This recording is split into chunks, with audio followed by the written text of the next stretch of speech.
ഓം ഗുരുർബ്രഹ്മ ഗുരുർവിഷ്ണു ഗുരുർദേവോ മഹേശ്വര ഗുരുസാക്ഷാൽ പരം ബ്രഹ്മ തസ്മൈ ശ്രീ ഗുരവേ നമഃ. പ്രിയ ശ്രോതാക്കളെ, പഠിതാക്കളെ, ഇത് ദർശനമാലയിലെ 3-ാം അധ്യായമായ അസത്യദർശനത്തിലെ 6-ാമത്തെ ശ്ലോകത്തിൻ്റെ അർത്ഥമാണ് പറയാൻ പോകുന്നത്.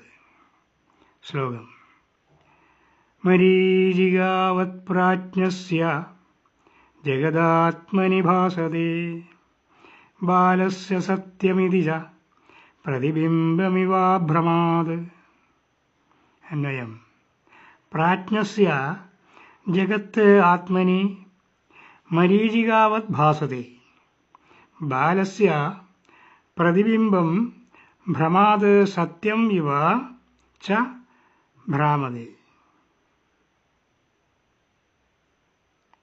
അർത്ഥം: പ്രാജ്ഞന് ഈ ജഗത്ത് മരീചികയെപ്പോലെ അസത്യമായി തോന്നുന്നു.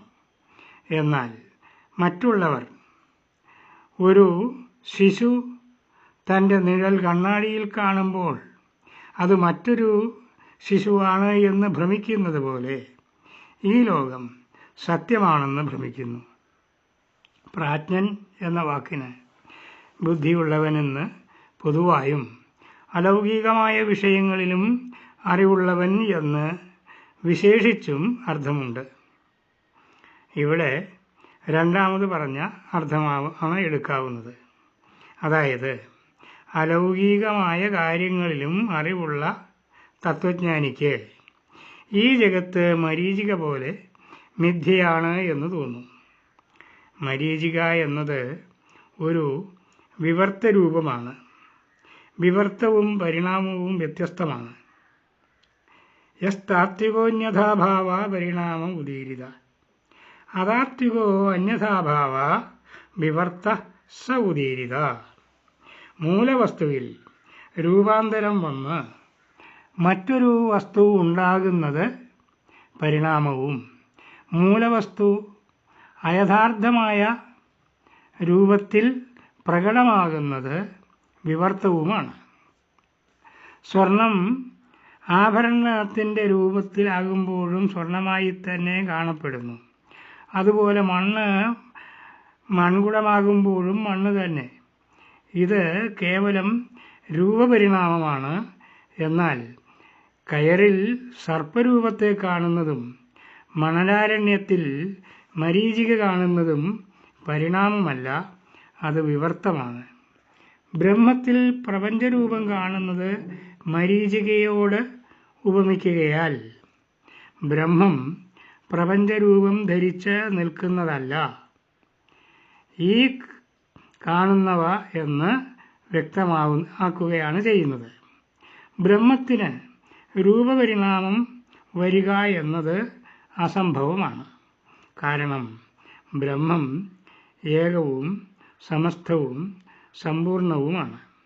അത് രൂപപരിണാമത്തിന് വിധേയമായാൽ അതിൻ്റെ സർവവ്യാപിത്വം, ഏകത്വം, സമ്പൂർണത, അവ്യയത്വം, അഖണ്ഡത്വം എന്നീ ഗുണങ്ങളെല്ലാം ഇല്ലാതാകും.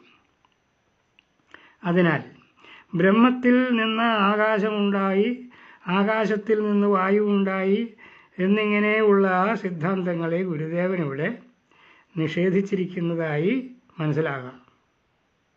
അതായത് ഈ ജഗത്ത് വെറും വിവർത്ത രൂപമാണ്. അതായത് ഇത് കാണുന്നവരുടെ മനസ്സിലുണ്ടായ സങ്കല്പരൂപം മാത്രമാണ്. ഇത് യഥാർത്ഥത്തിൽ ഉള്ളതല്ല. വെളിയിലിരുന്ന് വിവർത്തമിങ്ങു കാണും വെളിമുതലായ വിഭൂതി അഞ്ചുമോർത്താൽ ആകാശം, വായു, അഗ്നി, ജലം മുതലായ പഞ്ചഭൂതങ്ങൾ വെളിയിൽ ഇരുന്ന് വിവർത്തമാണ് എന്നാണ് ഗുരുദേവൻ പറയുന്നത്.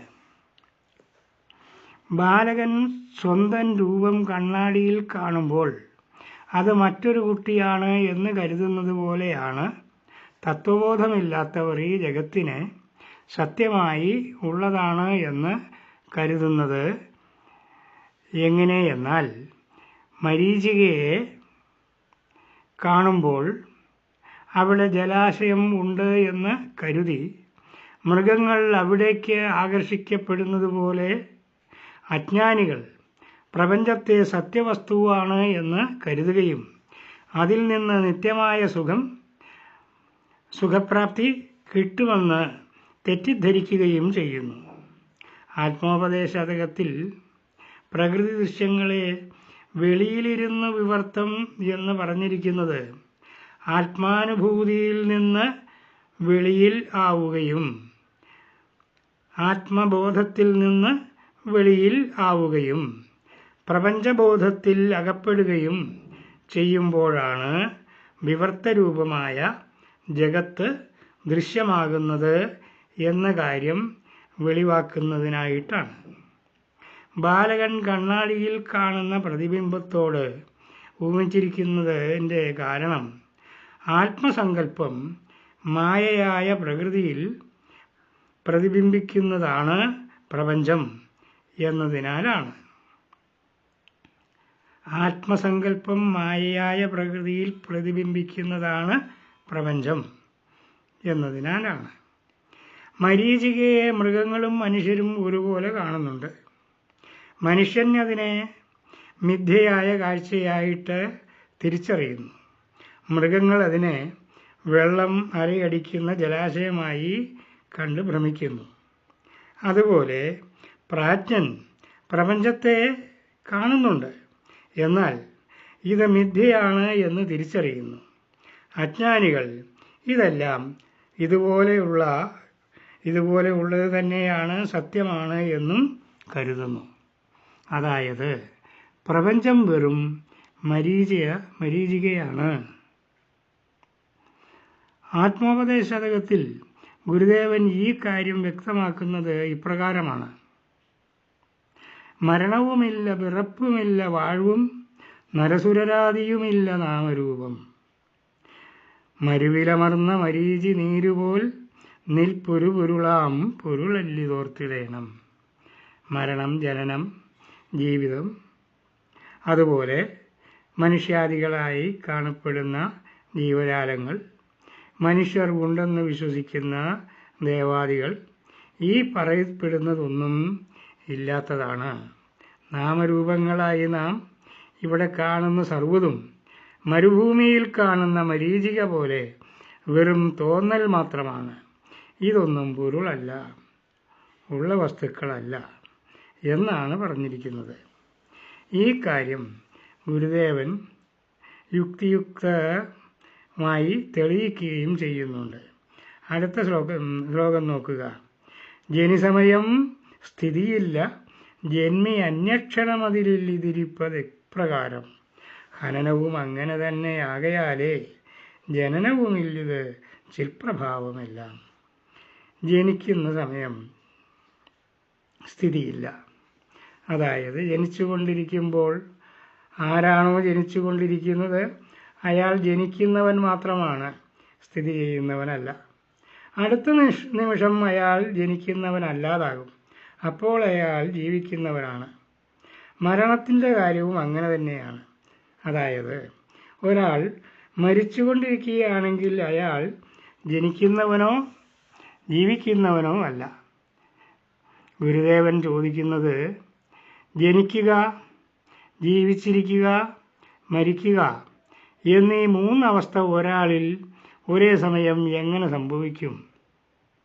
കാരണം ജനിക്കുന്നവൻ ജീവിക്കുന്നവനോ മരിക്കുന്നവനോ അല്ല. അതുപോലെ ജീവിക്കുന്നവനെ ജനിക്കുന്നവനെന്നോ മരിക്കുന്നവനെന്നോ പറയാനും സാധ്യമല്ല. ഈ കാര്യം ബോധ്യപ്പെടണമെങ്കിൽ മുൻപ് ഒരു ശ്ലോകത്തിൻ്റെ വ്യാഖ്യാനത്തിൽ പറഞ്ഞ ഒരു കാര്യം ഓർമ്മപ്പെടുത്തേണ്ടതുണ്ട്. അത് കാലവും ചലനവും തമ്മിലുള്ള ബന്ധമാണ്.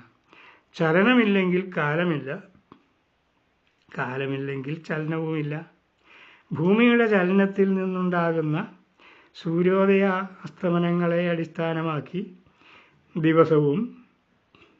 ദിവസത്തെ മണിക്കൂർ, മിനിറ്റ്, സെക്കൻഡ് എന്നിങ്ങനെ വിഭജിച്ചും ദിവസങ്ങളെ ആഴ്ചകൾ, മാസങ്ങൾ, വർഷങ്ങൾ എന്നിങ്ങനെ കണക്കാക്കിയുമാണ് കാലം മുന്നോട്ട് പോകുന്നത്. കാലത്തെ അടിസ്ഥാനപ്പെടുത്തി ഇന്നലെ, ഇന്ന്, നാളെ എന്നിങ്ങനെയുള്ള ചിന്തയിൽ നിന്ന് ഭൂതം, വർത്തമാനം, ഭാവി എന്നീ കാലങ്ങൾ സങ്കല്പിക്കപ്പെടുന്നു. എന്നാൽ ഭൂതകാലം എന്നത് മനസ്സിൻ്റെ സ്മരണ മാത്രമാണ്. ഭാവികാലം എന്നത് കേവലം സങ്കല്പം മാത്രവും. ഞാൻ ജീവിക്കുന്നത് വർത്തമാനകാലത്തിലാണ്. എനിക്ക് ഭൂതകാലത്തിലോ ഭാവി കാലത്തിലോ ജീവിക്കാൻ സാധ്യമല്ല. എല്ലാവർക്കും വർത്തമാനകാലമല്ലാതെ മറ്റൊരു കാലം അനുഭവിക്കാൻ സാധ്യമല്ല.